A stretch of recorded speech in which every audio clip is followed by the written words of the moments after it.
Hello dear students, in this lesson we are going to focus on rounding numbers. Before we start learning the procedure, let's take an example.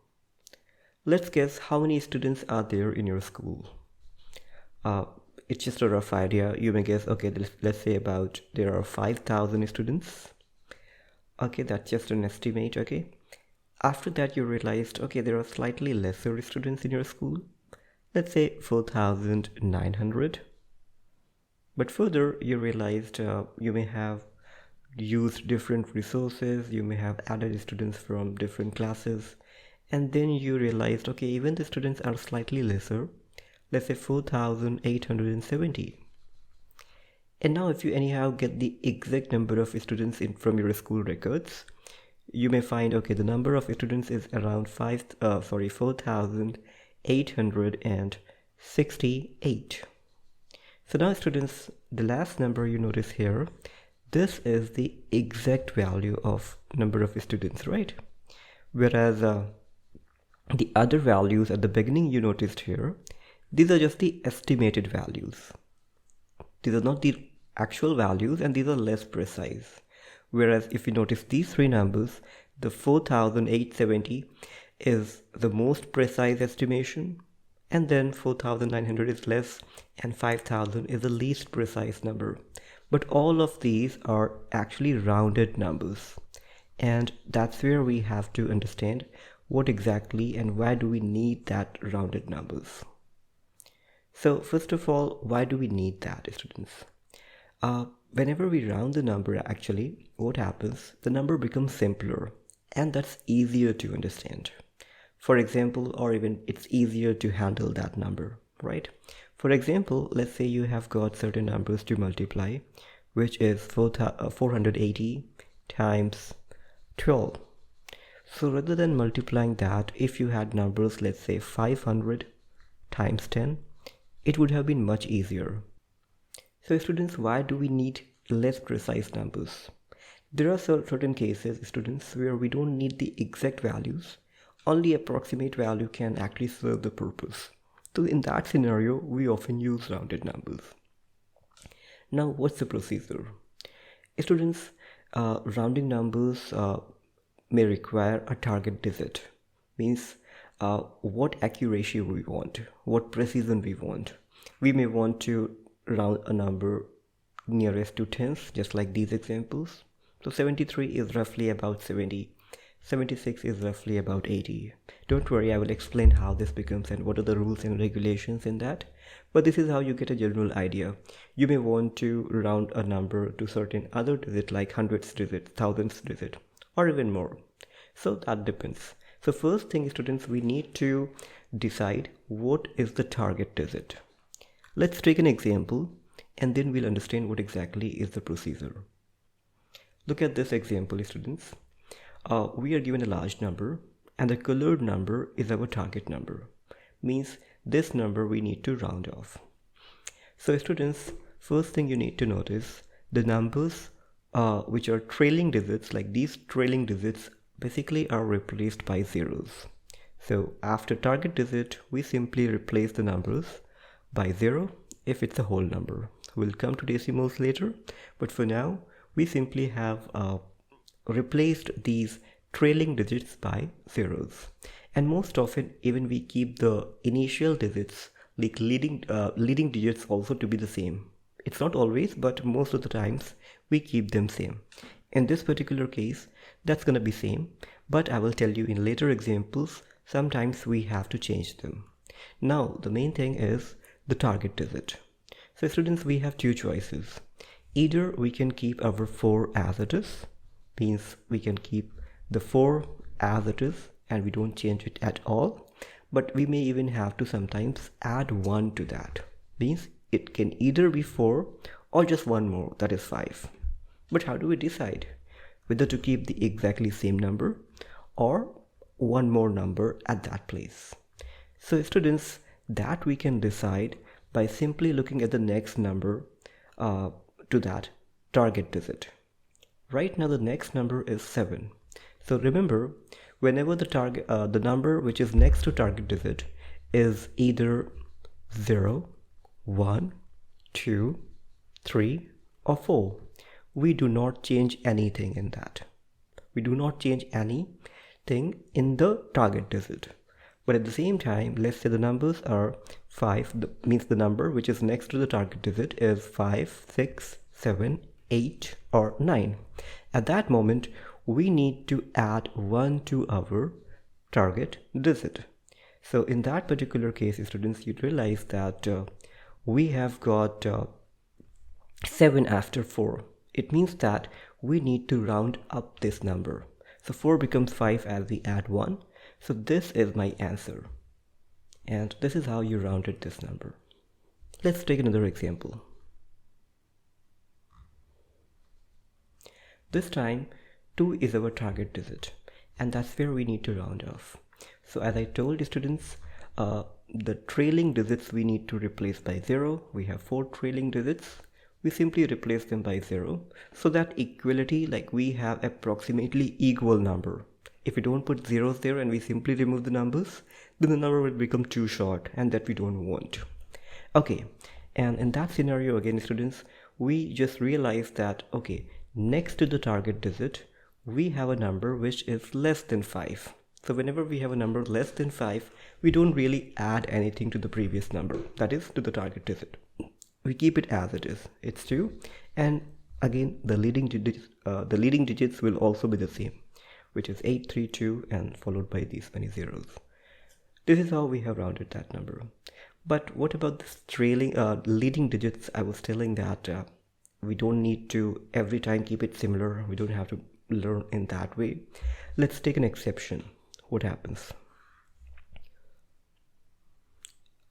In this example, which is here, students, you have got 39625, and we need to round off this 9. So again, first thing that you need to do is you need to replace these numbers by 0. Now students, we need to think whether to add 1 to this 9 or keep it as it is. So as you realize, after 9 we have a number which is greater than 5. So in that scenario, we have to add 1 to this target number. So students, when we add 9 plus 1, that becomes 10, but we don't write 10 over here. As you know, 10 gives 0 here, and that 1 get added to the next number here. So this is how now 1 get added to the previous digit here. This becomes 3 plus 1, which is 4. In that scenario, the leading digits are not going to be same. So that's what you have to keep in your mind. Whenever we have a 9 and when we have to add 1 to that, that changes a bit. So this thing you also have to keep in your mind. Overall, that's a simple idea what to do to the target digit. If the number after the target digit is 0 to 4, we don't change that. But if the target digit is lying between 5 to 9, we have to add 1 to that target digit. And then we write the remaining digits as it is, just like I told. Let's take a few more examples, students. Look at this one. Question says round to the nearest hundreds. So rather than giving you the color in the number or simply giving you a mark in that number, they may simply tell you the position or the place value of that particular digit where you have to round off. In this particular questions, you can notice here we have 9820, but it asks you to round the number to the nearest 100. No problem, we can do that. So number is 9820. Target digit is 8, students. So the first thing you need to do is replace the trailing digits by zeros. Now this 8, we have to decide whether to keep 8 as it is or we add 1 to that 8. So as you notice, the next number after 8, students, it's less than 5, so we need not to add anything to that target digit. We keep it as it is, and also the leading digit remain the same. Okay, let's take the next example. We have 5470. In this example, again, we need to round to the nearest hundreds, means 4 is the target digit. So we need to write down numbers after 4 as zeros. And just because this number next to 4 is greater than 5, you have to add 1 to this previous number. So it becomes 5. And we also had another 5 at the beginning. Simple. One more example. We have 6233. 2 is the target digit as it's at the hundredths place. So numbers which are after 2 we need to replace by 0. Now just because number after 2 is just 3, which is not neither equal to 5 nor greater than 5, so it will remain as it is. It remains 2, and the first number is also similar, so 6200. I hope it's clear to students. Let's continue to the next question. Okay, here we need to round these numbers to the nearest thousands, so no problem, we have got the similar method. We need to decide, okay, this is my target digit, so the remaining numbers we have to write as 0. Now we have to decide whether to add anything to that number or not. So yeah, we do add 1 to that, because this number after 1 we have as 5, so yes, it becomes 2 then. Similarly, we have 8764. 8 is our target digit, so the remaining numbers we need to replace by zeros. Now again, just because after 8 we have 7, which is greater than 5, so we add 1 to the previous number, which is 9. One more example, students. It's 3695, and 3 is the target digit as it's located at thousands place. Replace the trailing digits by zeros, and then after we have to add 1 to this number, as the next number after 3 is greater than 5, so it simply becomes 4. So this is how we make the numbers simpler, and that process is called rounding numbers. Okay students, so these were a couple of whole numbers. Now we can round decimal numbers by the same method.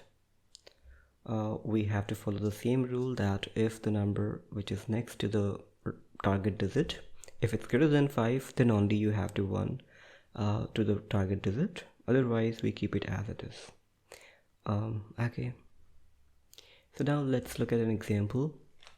This time we need to round this number to nearest hundredths. Now hundredths is the second digit after decimal, so the target digit is 6, and we want to remove this 2, so we need to just replace this 2 by 0. And just because the students 2 is less than 5, so we don't add anything to the target digit. It remains 6 as it is. Let's look at the second example. This time we need to round this number to the nearest tenths. Tenths is just the next digit after decimal to the right. So 3 is the target digit. So we simply notice the next number after 3, which is 7. So as 7 is greater than 5, so we do have to add 1 to the previous digit. So that becomes 4. And the trailing digit simply becomes 0. Simple. Let's have a couple of more examples. In this question, the question says to round each decimal number to the nearest tenths. It simply means 4 is my target digit. So after 4, whichever number occurred, we need to replace them by zeros. Okay, 1, 2, and 3 zeros. Now students, as you notice that this 7, which is next to 4, is greater than 5, so we have to add 1 to the previous number. So that becomes 5, and remaining leading digits remain as it is. Look at the next example. Here also we need to round this number to the nearest tenths. So 6 is the target digit. So numbers after 6 we need to keep as 0. And now we simply notice just next to 6 we have 3, which is less than 5. So we need not to add anything to that 6. It remains 6 now. So 6 and remaining digits remain as it is. Simple. Let's take one more example. This time we need to round these numbers to the nearest hundredths, or they might also ask you to just simply round the numbers up to 2 decimal places or 3 decimal places, that depends. So this time it says nearest hundredths, so this is your target digit. 2 is the target digit here, 9 is the target digit here.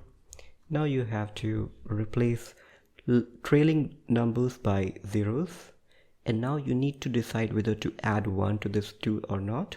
So we won't add anything because next number here is less than 5. It remains 2, and rest of the numbers remain as it is. Same thing we can do here. After the target digit, we can replace the numbers by zeros. Now students, here you have to be careful, as next number after 9 is 8, which is greater than 5, and we have to add 1 to this target digit. So we don't write 10 like this, just because as we get 1 added to this 9, what happens, this gives 1 carry to this number, so it becomes 3 plus 1, which is 4, and then after we simply go to write the same numbers as it is. So this is how students rounding takes place, and I hope it must be clear to all of you. Thanks for watching. See you in the next lesson.